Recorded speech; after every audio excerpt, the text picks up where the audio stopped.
BA द्वितीय वर्ष के द्वितीय पेपर पढ़ने वाले विद्यार्थियों, हम प्रयोजन मूलक हिंदी के तहत कई तरह के विषय, कई तरह के बिंदुओं से हमारा सरोकार हो रहा है। हम पिछले व्याख्यान में साक्षात्कार के बारे में शुरुआती बातें जान लिए हैं।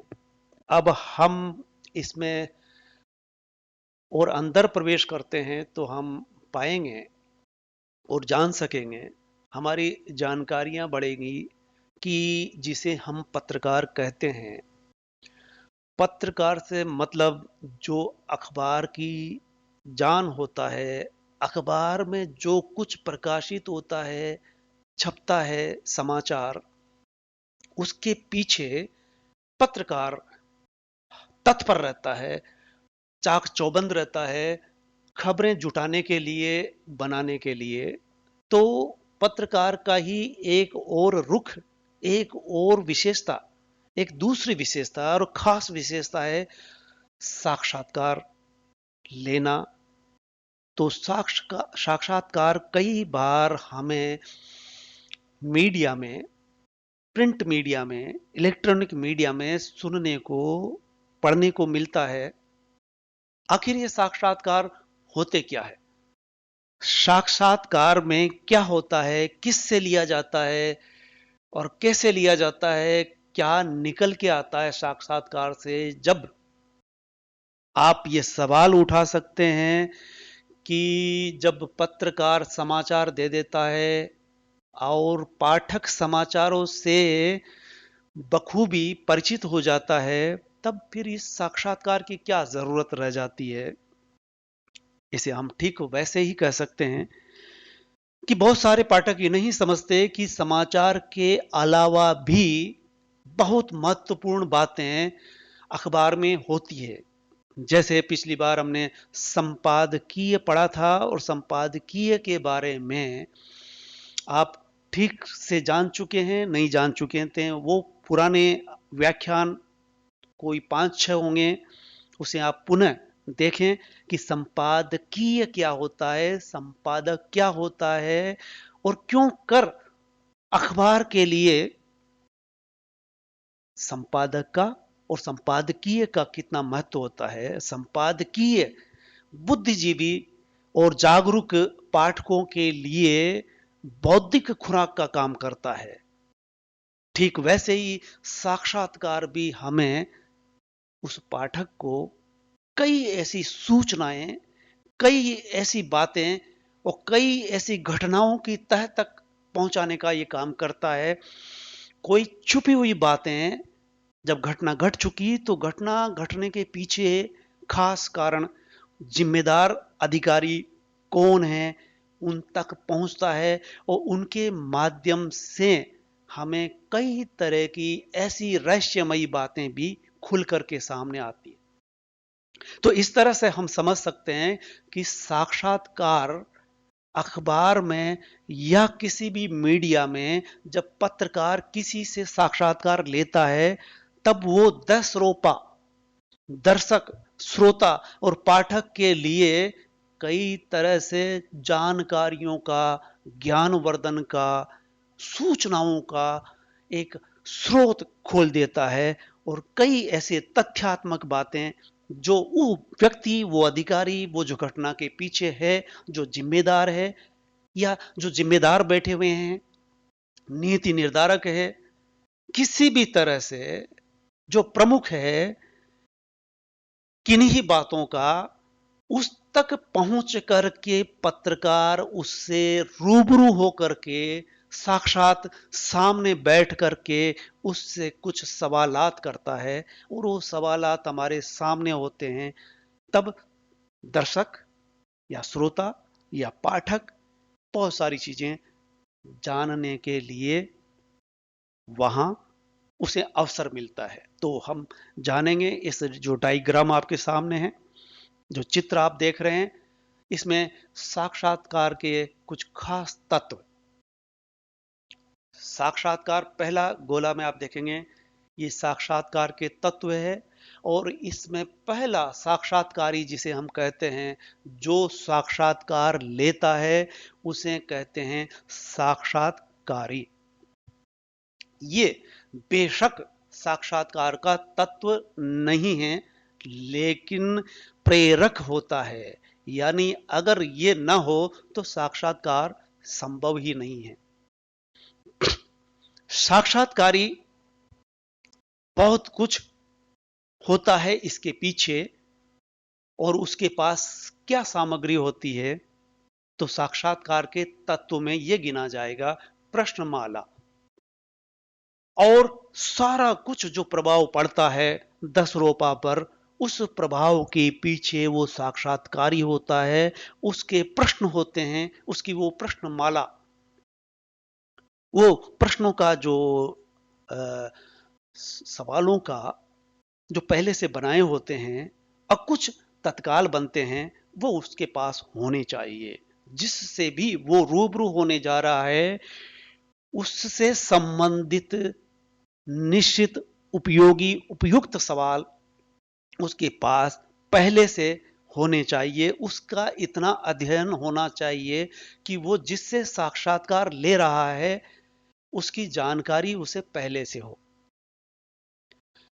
दूसरा जो महत्वपूर्ण है साक्षात्कारी के अलावा, साक्षात्कार दाता, जिससे कि वो सवाल करने वाला है।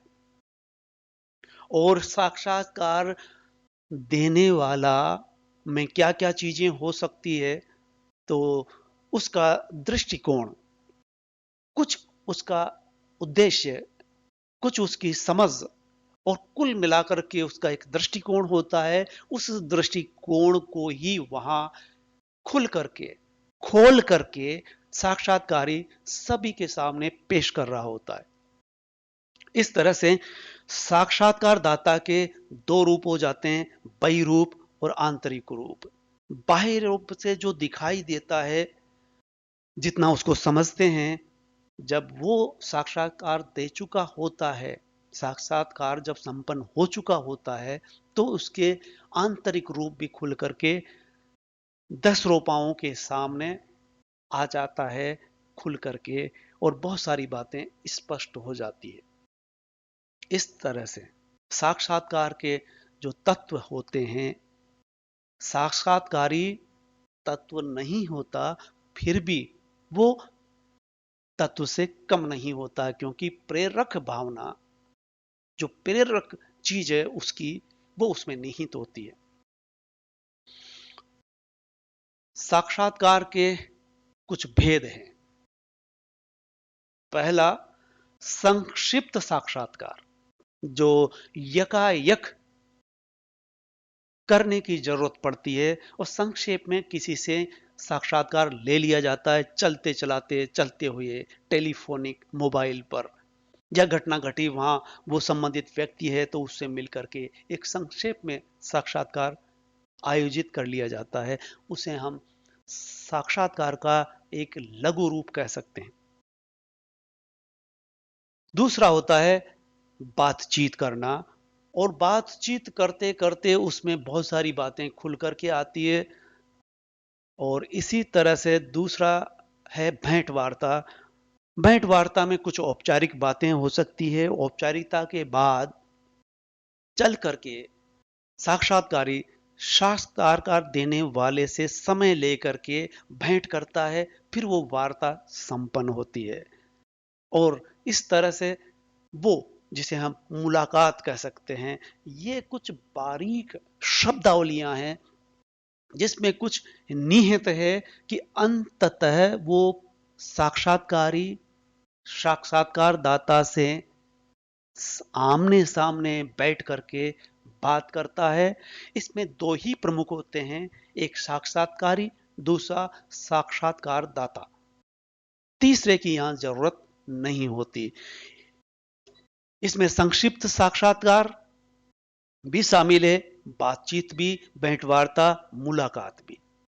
और इसके अलावा दूसरा होता है खोजपूर्ण, जिसमें खोजी पत्रकार जिसे कहते हैं, जिसमें जासूसी चीजें भी निहित होती है। और अंत में जिसे हम कह सकते हैं व्यक्तित्व उद्घाटक, जिस व्यक्ति से वो मिलने जा रहा है उस व्यक्ति के व्यक्तित्व का उद्घाटन उसमें होता है, जो 10 रुपए के सामने उजागर होता है। अब आप ये कुछ हम मशक्कत करते हुए इन शब्दों का अंतर समझ सकते हैं। संक्षिप्त समाचार हम समझ चुके हैं कि जो संक्षेप में कम से कम बातों में कम से कम प्रश्न उसमें पूछे जाएंगे और कम से कम समय में वो संबंधित बातें पूछ करके पुष्ट करके और इसे संपन्न कर दिया जाता है। बातचीत इसका बड़ा रूप होता है और इन दोनों में बातचीत और भेंट वार्ता में अंतर क्या है, तो ये समझने का हम प्रयास करते हैं कि भेंट वार्ता में बहुत हद तक विचार विनिमय होता है। इसे कह सकते हैं कि विचार विनिमय की प्रवृत्ति निहित होती है, जिसमें भेंट वार्ता करने वाला साक्षात्कारी कुछ प्रश्नों के बाद इस तरह के प्रश्नों में से प्रश्न करता है जिससे विचार विनिमय होते हैं। यानी जिससे लिया जा रहा है वो कुछ विचार कर रहा है, उस विचार को और गहराई प्रदान करने के लिए दोनों में विचार विनिमय होता है। इस तरह से कह सकते हैं कि विचार विनिमय की प्रवृत्ति भेंट वार्ता में दिखाई देती है। प्रश्न व उत्तर का आकार बड़ा हो सकता है, यानी भेंट वार्ता में प्रश्न बड़े हो सकते हैं और बड़े प्रश्नों का साथ ही उत्तर का आकार भी बड़ा हो सकता है। कहने का आशय यह कि भेंट वार्ता लगभग समकक्ष होते हैं उनमें भी संभव होती है। इसलिए जो पूछ रहा है उसका अध्ययन में भी गहराई होती है। इसे यूं कह सकते हैं कि दो साहित्यकार जब आपस में बातचीत करते हैं तो उनके प्रश्न पत्रकार की तुलना में ज्यादा बड़े होते हैं और वहां विचार विनिमय की गुंजाइश ज्यादा होती है। और प्रश्न वो कुछ बड़े होते हैं और उसके उत्तर करीब करीब एक एक पेज के भी हो जाया करते हैं। तो हम कह सकते हैं कि भेंट वार्ता में जो बातचीत साक्षात्कार मूलतः होता है उससे बड़ा अंतर यह होता है कि इसमें विस्तार ज्यादा होता है।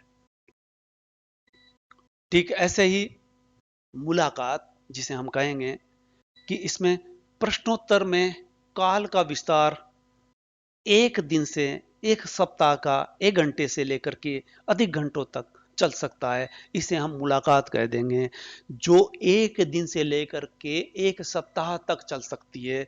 तो ऐसे में जिसे हम मुलाकात कहेंगे, भेंट वार्ता एक दिन में एक घंटे में कुछ समय में निमट जाएगी, लंबी नहीं चलेगी, लेकिन मुलाकात लंबी हो सकती है। इसमें जो साक्षात्कार देने वाला है उसमें निजता का पुट निहित होता है। वो निजी बातें भी शेयर करता है बातों ही बातों में, और उसका अंदाजे बयां, जिस तरह से वो बोल रहा है, जिस तरह से बैठ रहा है, किस तरह से उठ रहा है, किस तरह से उसे आचार विचार है, ये भी साक्षात्कारी नोट करता है। और इससे भी उसमें अपने 10 रुपए को पाठकों को वो बात भी बताता है कि किस तरह से वो बोल रहे थे, किस तरह के उनमें भाव थे, किस तरह की हंसी थी और भाव किस तरह से बदल रहे थे, अब बोलने का अंदाज क्या था। इसमें यह कह सकते हैं कि स्मरण और निरीक्षण शक्ति अच्छी होनी चाहिए। जो साक्षात्कार देने वाला है उसकी स्मरण शक्ति इतनी प्रबल होनी चाहिए, इतनी सशक्त होनी चाहिए कि उसे बहुत पुरानी बातें भी श्रृंखलाबद्ध तरीके से वो बता सके, और इस तरह से बता सके कि जैसे वो आंखों देखा हाल बता रहा हो, वो कल की ही घटना हो, जिसे वो जैसे पढ़ करके सुना रहा हो। और उसकी निरीक्षण शक्ति भी अच्छी होनी चाहिए। अंतिम जो बता रहे थे हम, खोजपूर्ण पत्रकार जो होता है उसमें जासूसी प्रवृत्ति होती है और जासूस की तरह उसके इसी तरह के उन लोगों से मिल करके या वो खोज जो करने वाला है, अंततः खोज करके जो बताने वाला है, उसमें जासूसी प्रवृत्ति होना चाहिए और वकील की तरह वकालती स्वभाव उसमें निहित होगा और इस तरह से वो खोजपूर्ण पत्रकार होगा। वो इस तरह से अपना साक्षात्कार पूरा करेगा। एक बिंदु आता है फिर व्यक्तित्व उद्घाटक। इसमें घटना संबंधी तत्व व तथ्य उभर करके आते हैं और कई बातें स्पष्ट होती है, यानी स्पष्टीकरण लेना साक्षात्कारी का मकसद होता है और उसमें प्रति प्रश्न किए जाते हैं। और अधिकांशतः साहित्यकारों में जब ये बात होती है तो उस साहित्यकार का व्यक्तित्व उभर करके उसमें आना चाहिए। साहित्यकार कब से रचनाएं कर रहा है, किस तरह की रचनाएं कर रहा है, रचनाकार का उद्देश्य क्या है, ये सब उसके प्रति प्रश्नों से निकल करके आता है। ये साक्षात्कार के रूप हुए। अब हम देखेंगे कि साक्षात्कार का महत्व क्या है, ये जान लेना बेहद जरूरी है। क्योंकि जो बात हमने की कि जब समाचार पढ़ लिया जाता है तो उसके बाद ये दूसरी साक्षात्कार की जो विधा है, इसकी क्या जरूरत रह जाती है। तो इस महत्व से आप समझ जाएंगे कि समाचार जो आ, किसी भी घटना पर उस घटना को बता देना होता है और उस दिन के बाद उस समाचार का कोई महत्व नहीं रह जाता। लेकिन वो घटना कुछ इस तरह की है कि उसमें साक्षात्कार भी लेना पड़ जाता है और साक्षात्कार लेने के बाद उस घटना की तह तक जाने के लिए कई दिनों तक वो समाचार छाया रहता है, फिर भी घटना स्पष्ट नहीं होती। तब साक्षात्कार द्वारा संबंधित व्यक्तियों से साक्षात्कार लेने के बाद वो खुल करके सामने बात आती है। इसलिए साक्षात्कार का कई तरह से महत्व है। और दूसरी बात यह है कि साक्षात्कार किससे लिया जाएगा, किससे नहीं, इसमें इस तरह की कोई बाध्यता नहीं है कि ये किससे लिया जाएगा। ये अगर व्यक्ति में कुछ इस तरह की बात है कि ये साक्षात्कारी को ऐसा लगे कि इससे समाज को और पाठकों को की जानकारी बढ़ेगी, उनके लिए जरूरी है ये जानना। तो वो कोई भी हो सकता है, किसी भी वर्ग से हो सकता है, किसी भी धर्म से हो सकता है, और गरीब है कि अमीर है, इसमें इस तरह का कोई भेद नहीं। मजदूर हो सकता है, मजदूर का नेतृत्व करने वाला संगठनकर्ता हो सकता है, यानी वो कोई भी हो सकता है, किसी भी वर्ग से संभव है। व्यक्ति के विचारों की जानकारी इससे मिलती है कि वो व्यक्ति क्या है और किस पद पर है, घटना से किस तरह से संबंधित है, उसके सारे विचार इसमें खुल करके सामने आते हैं। 10 रुपया स्वयं निष्कर्ष निकालने की स्थिति में आ जाता है जब वो किसी का साक्षात्कार पढ़ लेता है। तो 10 रुपया के सामने घटना हर तरह से, हर कोण से समझने लायक हो जाती है। अंततः वो निष्कर्ष तक पहुंच जाता है कि इस घटना का निचोड़ क्या है, निष्कर्ष क्या निकलता है। तो साक्षात्कार के बाद वो इस स्थिति में होता है। 10 रुपया यानी अगर अखबार है तो उसका पाठक, टीवी है तो दर्शक और श्रोता, और रेडियो है तो उसका दर्शक को निष्कर्ष की स्थिति में पहुंच जाना होता है। और उस व्यक्ति के सामाजिक संघर्ष का पता चलता है कि उसने समाज में रहते हुए समाज के लिए कितना संघर्ष किया और उस समाज के प्रति कितना उत्तरदायित्व रहा उसका, और वो उत्तरदायित्व किस तरह से निभाता रहा, कितनी कर्तव्य परायणता से उसने निभाया, और राजनीतिक चेतना की जानकारी भी उसे मिल जाती है जब कभी अगर वो किसी नेता से साक्षात्कार पढ़ रहा होता है, तो उस नेता की खूबियां क्या है और उसकी वो समाज के लिए, देश के लिए क्या देना चाहता है, उसकी चेतना, राजनीतिक चेतना क्या है, किस तरह से वो समाज के लिए उपयोगी हो सकता है। साक्षात्कार के निम्न रूप हो सकते हैं। तो ये दो रूप दिखाई देते हैं। साक्षात्कार जब लेता है, वो साक्षात्कार जब देता है, तो या तो साक्षात्कार व्यक्ति आधारित होता है जिसमें वो व्यक्ति ही प्रमुख होता है, व्यक्ति के बारे में ही जानना होता है। खास करके जब साहित्य में वो साहित्यकार कई रचनाएं कर चुका होता है, तो उन रचनाओं के बारे में जानते हुए उस व्यक्ति के द्वारा जो कृतित्व है वो व्यक्ति का ही होता है, इसलिए व्यक्ति आधारित भी एक साक्षात्कार होता है। दूसरा, जब किसी विषय को लेकर के बात की जाती है, तो उसमें व्यक्ति को लेकर के बात नहीं की जाती। जिस व्यक्ति से पूछा जा रहा है उस व्यक्ति के व्यक्तिगत बातें वहां पर किसी भी तरह से सवाल नहीं किए जा सकते, बल्कि विषय के आसपास सवाल किए जाएंगे। कई तरह से सवाल किए जाएंगे, प्रति प्रश्न भी हो सकते हैं, लेकिन दोनों में अंतर होगा।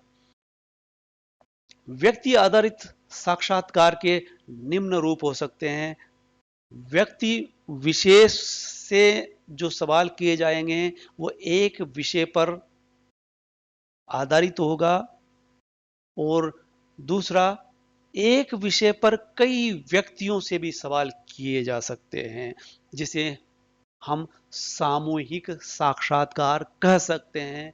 तब आप देख रहे हैं कि व्यक्ति विशेष से जो साक्षात्कार लिया जा रहा है उसमें व्यक्ति प्रमुख हो जाएगा, और एक विषय पर जब साक्षात्कार लिया जा रहा है तो उस विषय को लेकर के सवाल किए जाएंगे, लेकिन एक ही विषय पर सामूहिक साक्षात्कार भी हुआ करता है।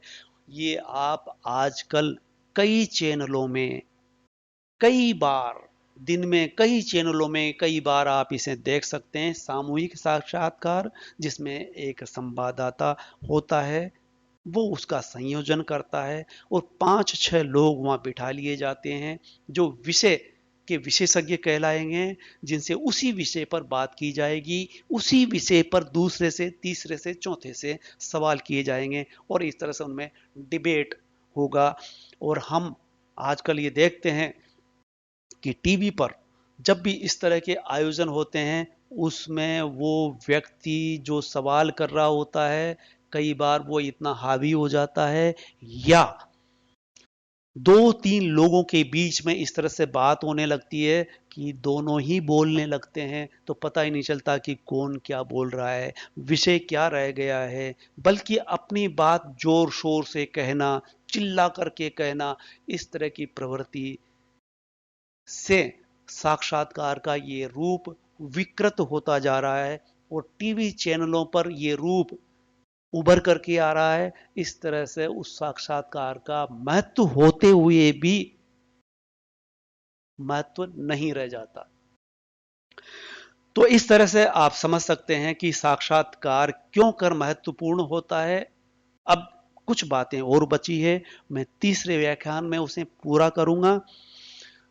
तब तक के लिए धन्यवाद। और आप इस वीडियो को सुन करके 2 बार सुने, तीसरी बार सुने, इतना करने के बाद आप इसे लाल निशान पर उंगली से दबाकर अपना बनाएं, ताकि फिर आप इसे कई बार नए को जो